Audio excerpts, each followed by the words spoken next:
The Great Depression was not just a downturn in the economy, it was a decade-long storm that swept across the United States, leaving almost no one untouched.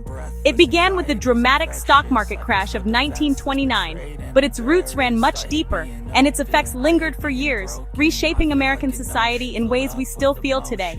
Imagine a country where 1 in every 4 people who wanted a job could not find one. Picture families, once prosperous, standing in long lines for a simple bowl of soup. This was the reality for millions. It was a time of profound hardship, but also a time of incredible resilience, a period that tested the very fabric of the nation. This was a crisis that humbled a generation. It went beyond numbers on a stock ticker or reports from Washington. It was felt in the cold apartments of city dwellers and on the windswept farms of the Great Plains. The stories from this era are etched into our national memory. Tales of Hoovervilles, the shantytowns named after the president many blamed for their plight, and the Dust Bowl migrants, families who lost everything and headed west in search of a sliver of hope. The Great Depression challenged the American dream itself, forcing people to question the very foundations of their economic system and their government's role in their lives. The sheer scale of the collapse was staggering. It was a slow, grinding decline that seemed to have no end. Banks that had seemed as solid as granite simply vanished, taking with them the life savings of ordinary people. Factories that once hummed with activity fell silent, their gates locked and their workers sent home with no prospects. The confidence that had defined the Roaring Twenties evaporated, replaced by a pervasive sense of fear and uncertainty. People stopped spending, businesses stopped investing, and the entire economic engine of the country sputtered to a halt, trapping millions in a cycle of poverty and despair. Understanding the Great Depression is about more than just studying history. It is about learning vital lessons that are just as relevant in our world today. On this day of September 16, 2025, the economic forces that led to the collapse in the 1930s have not disappeared. By looking back at what happened to the farmers, the bankers, the factory workers, and the families, we can better understand the warning signs of economic trouble. And more importantly, we can learn how to prepare ourselves and our communities for the financial storms that may lie ahead, ensuring that the lessons learned in the darkest of times can light our way forward. To understand the crash, you must first understand the party that came before it. The 1920s, often called the Roaring Twenties, was a decade of unprecedented prosperity for many Americans. World War I was over and a new era of consumerism was born. Radios, automobiles, and washing machines became symbols of a new, modern life. The economy was booming. Factories were producing goods at a dizzying pace, and it felt to many as if the good times would never end.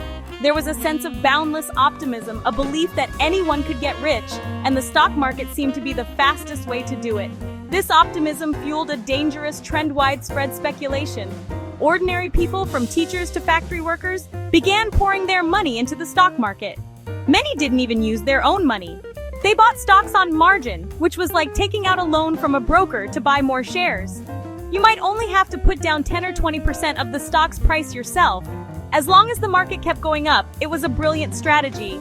Your small investment could yield huge returns, but it was a system built on a fragile assumption that the market would only ever go up, a belief that would soon prove disastrously wrong. Beneath the glittering surface of the Roaring Twenties, however, there were deep-seated problems. While city dwellers and industrialists were getting rich, American farmers were suffering. After World War I, demand for their crops plummeted, and many fell deep into debt. At the same time, the wealth of the nation was becoming dangerously concentrated. A tiny percentage of the population controlled a huge portion of the country's riches. This meant that the prosperity was not evenly shared. The majority of families had very little savings and were living paycheck to paycheck, often relying on credit to buy the new consumer goods the factories were churning out. This created a fragile economic structure, like a magnificent skyscraper built on a weak foundation. Production was soaring, but demand was propped up by debt. People were buying things they couldn't truly afford, and investors were buying stocks with money they didn't really have. The entire system was dependent on confidence. Everyone believed things would keep getting better, so they kept spending and investing. But when that confidence finally shattered, the entire structure was poised to come crashing down, revealing the deep economic inequalities and risky practices that had been ignored for far too long during the decade-long party. The party came to a screeching halt in the fall of 1929. The stock market, which had seemed like an unstoppable force, began to show signs of weakness. Prices wavered. A few nervous investors started to sell. This small tremor of fear soon became a full-blown panic. On Thursday, October 24th, known as Black Thursday, the market plunged. A group of powerful Wall Street bankers tried to stop the bleeding by pooling their money to buy up huge blocks of stock, a move designed to restore confidence. For a moment, it seemed to work. The market stabilized, and a sense of cautious relief settled over the weekend. But it was only a temporary reprieve. The true catastrophe struck on Tuesday, October 29, 1929, a day that would forever be known as Black Tuesday. When the opening bell rang, a tidal wave of sell orders hit the market. Everyone was trying to get out at once. The ticker tapes that printed stock prices fell hopelessly behind, unable to keep up with the sheer volume of trades. Prices plummeted in a freefall. Fortunes that had taken years to build were wiped out in a matter of hours. The dream of easy riches turned into a nightmare of devastating losses. The sound on the floor of the New York Stock Exchange was said to be a deafening roar of panic and despair. The mechanics of buying on margin made the crash exponentially worse. When stock prices fell, brokers made margin calls, demanding that investors pay back the money they had borrowed. But most people didn't have the cash. Their stocks were now worth less than the loan they had taken out to buy them. To cover the call, they were forced to sell their shares at any price they could get, which pushed the market down even further. This created a vicious, self-perpetuating cycle of selling and price drops. It was a financial avalanche, and there was nothing anyone could do to stop it. By the end of the day, the market had lost billions of dollars, an astronomical sum at the time. But this was more than just a financial event. It was a psychological one. The crash shattered the unwavering optimism of the 1920s. The belief in endless prosperity was gone, replaced by a deep and abiding fear. While the stock market crash did not by itself cause the Great Depression, it was the spark that lit the fuse.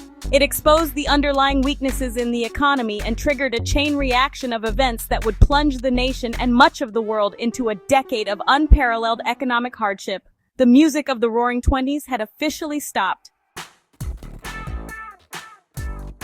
The stock market crash was just the beginning of the nightmare. The next domino to fall was the nation's banking system, and its collapse turned a severe recession into a full-blown depression. In the 1930s, banks were not insured by the federal government the way they are today. If a bank failed, its depositors could lose everything they had saved. Many banks had been caught up in the speculative fever of the 1920s, investing their customers' money in the stock market. When the market crashed, these banks suffered enormous losses. Others had made risky loans to individuals and businesses that could no longer pay them back. As word spread that a bank was in trouble, a terrifying phenomenon would begin. A bank run, frightened depositors would rush to the bank all at once, demanding to withdraw their cash. But banks don't keep all their deposits in the vault. They lend most of it out to earn interest. When a run started, a bank would quickly run out of cash on hand. The sight of a long line of desperate people outside a bank would only fuel the panic, causing even more people to join the line. Even healthy banks could be destroyed by a run, as they simply could not meet the simultaneous demands of all their depositors. Between 1930 and 1933, thousands of banks across the United States failed. Each failure was a local tragedy, wiping out the life savings of entire communities. A family that had diligently saved for years could find themselves penniless overnight. A small business owner who had deposited Friday's earnings could arrive on Monday to find the bank's doors locked forever, with no way to pay employees or suppliers. This had a devastating ripple effect on the economy. With their savings gone, people stopped spending money on anything but the barest necessities. The fear of losing money made even those who still had it unwilling to spend or invest. This collapse in consumer spending and the loss of savings created a credit crunch that choked the life out of the economy. The surviving banks, terrified of making bad loans, became extremely cautious. They stopped lending money to businesses that needed it to expand or even just to make payroll. Without access to credit, businesses couldn't invest or hire. Many were forced to lay off workers or shut down completely. This vicious cycle, bank failures leading to less spending, leading to business failures, leading to more unemployment, was the engine of the Great Depression, dragging the country deeper and deeper into economic paralysis. The Great Depression was not an abstract economic event. It was a daily struggle for survival written on the faces of millions of Americans. By 1933, the unemployment rate had soared to a staggering 25%. In industrial cities like Toledo, Ohio, it was as high as 80%. Men who had proudly worked in factories and on construction sites for their entire lives now found themselves standing in bread lines for a handout. These lines, sometimes stretching for blocks, became a defining image of the era, a symbol of pride being replaced by desperation. Families were evicted from their homes, their belongings piled on the sidewalk for all to see. For those in the agricultural heartland, a natural disaster compounded the economic one.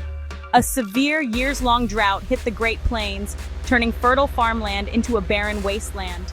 The topsoil, loosened by years of overplowing, was picked up by the wind, creating terrifying dust storms known as black blizzards. These storms could blot out the sun for days and bury homes, fences, and farm equipment under mountains of dust. This ecological catastrophe, known as the Dust Bowl, destroyed the livelihoods of thousands of farm families in states like Oklahoma, Texas, and Kansas. Their land was ruined, and their crops were gone. With their farms gone and no prospects at home, hundreds of thousands of these families, derogatorily called Okies, packed whatever they could into rickety cars and headed west. They were chasing a rumor of jobs and a better life in California, as famously chronicled in John Steinbeck's novel, The Grapes of Wrath. But when they arrived, they often found not opportunity, but more hardship. They were met with hostility from locals who saw them as competition for the few available jobs. Many ended up living in squalid migrant camps, working long hours for pitiful wages, picking fruit and cotton, still trapped in a cycle of poverty. Across the country, people found ways to cope with the relentless hardship. Families doubled or tripled up in small apartments to save on rent. People grew vegetables in small thrift gardens to supplement their meager diets. An entire sub-economy of bartering and mutual aid emerged in many communities, as neighbors helped neighbors survive. The experience forged a generation defined by its frugality and its deep-seated fear of debt and economic instability. The psychological scars of the Depression, the constant anxiety, the feeling of worthlessness that came with unemployment, the loss of faith in the system, would last a lifetime for those who lived through it. While the Great Depression is often associated with images of the poor and unemployed, its reach extended across all social classes. The wealthy were not immune to the financial devastation. Many of the nation's richest families had their fortunes tied up in the stock market. When the crash came, they watched in disbelief as their net worth evaporated in a matter of days or even hours. Men who were millionaires on paper one week found themselves deeply in debt the next. The sudden loss of status and wealth was a profound shock, and stories circulated of ruined stockbrokers and industrialists taking their own lives. The collapse had a dramatic effect on the lifestyle of the affluent. Grand estates that once hosted lavish parties were shut down, their owners unable to afford the taxes or the army of servants required to maintain them. Luxury goods, from custom-built cars to European vacations, became impossible extravagances.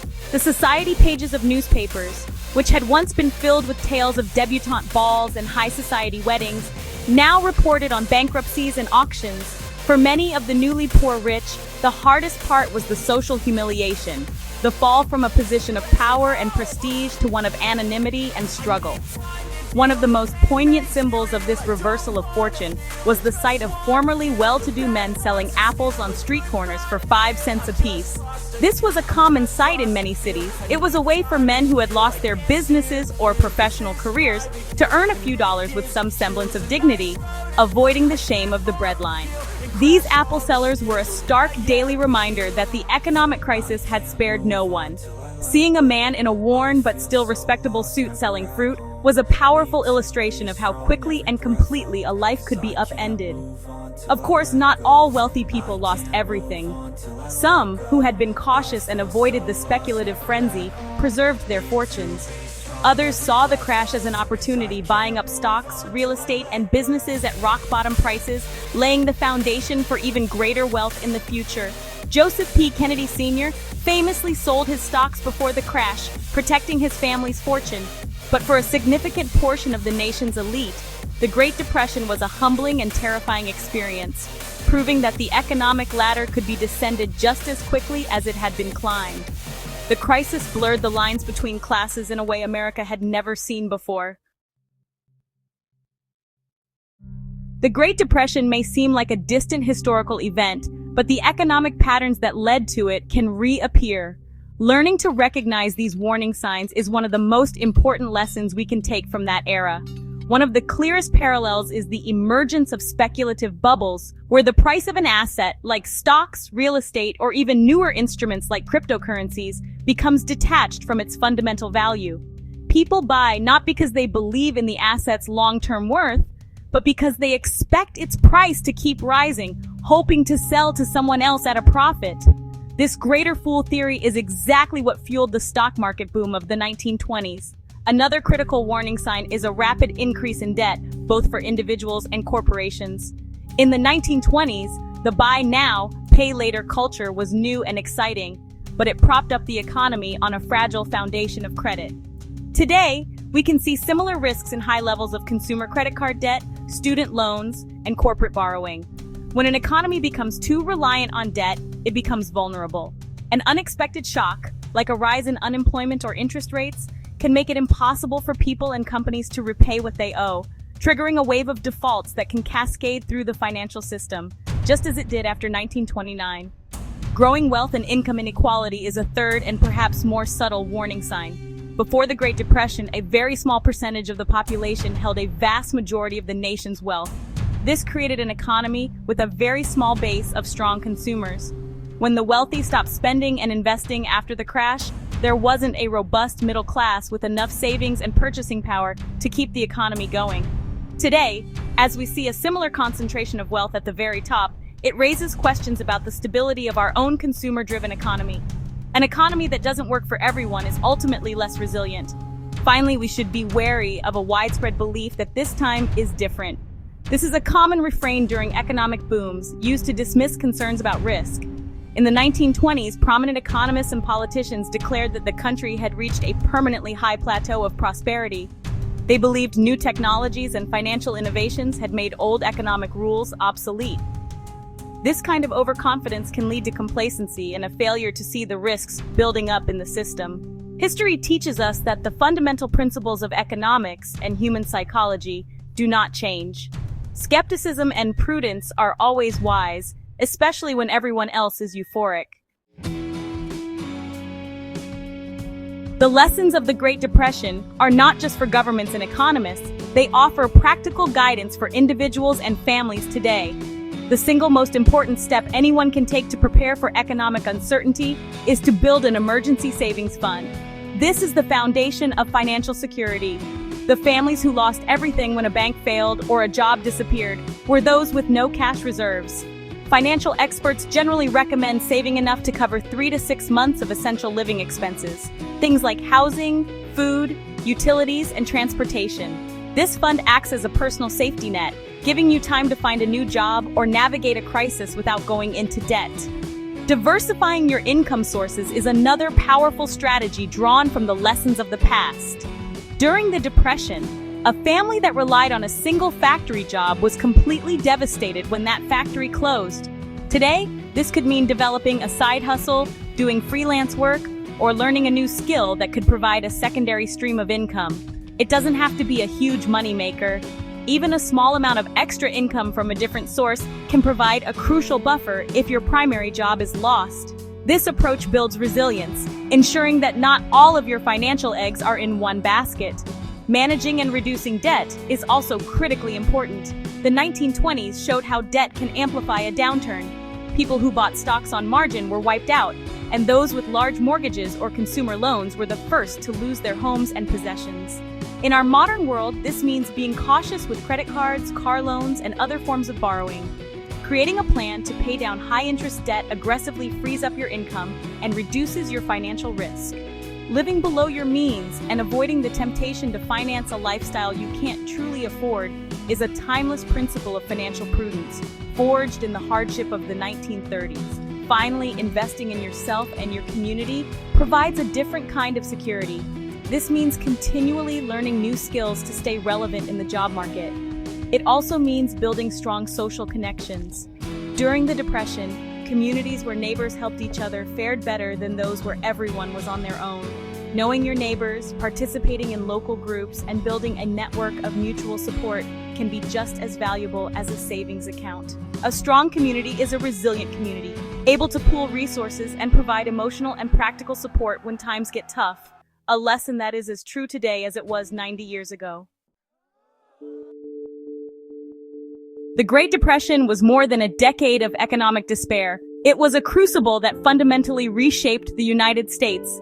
It left an indelible mark on the generation that lived through it, instilling a deep-seated caution about money and a profound appreciation for security, but its legacy extends far beyond personal memories. It led to a revolutionary expansion of the federal government's role in the economy and in the lives of its citizens. Programs born from that era, like Social Security, federal deposit insurance, and regulations on the stock market, formed the bedrock of our modern financial safety net, created specifically to prevent such a catastrophe from happening again. The story of the Depression is a powerful reminder of the fragility of prosperity. The Roaring Twenties taught us that booms built on speculation and debt can unravel with shocking speed. The crash and the subsequent bank failures showed how quickly fear can replace confidence, paralyzing an entire economic system. It demonstrated that in a complex, interconnected economy, trouble in one area, like Wall Street or the farms of the Great Plains, can spread like a virus until it has infected every corner of the nation. It is a lesson in humility, a warning against the belief that we have conquered the business cycle for good. But the most enduring legacy of the Great Depression is not just about disaster, it is also about resilience. It is the story of ordinary people facing unimaginable hardship with courage and ingenuity. It is the story of communities coming together to support one another, of families finding ways to get by with less, and of a nation ultimately demanding change and a new deal from its leaders. The struggles of the 1930s forced the country to confront difficult questions about fairness, opportunity, and the responsibility we have to one another, conversations that continue to shape our political and social landscape today. As we navigate the economic uncertainties of the 21st century, on this September day in 2025, the echoes of the Great Depression serve as both a warning and a guide. They warn us to be wary of speculative bubbles, excessive debt, and growing inequality. They guide us toward the timeless wisdom of saving for a rainy day, diversifying our skills, and investing in our communities. By studying this pivotal chapter in our history, we do more than just remember the past. We arm ourselves with the knowledge and foresight needed to build a more resilient future for ourselves, our families, and our nation.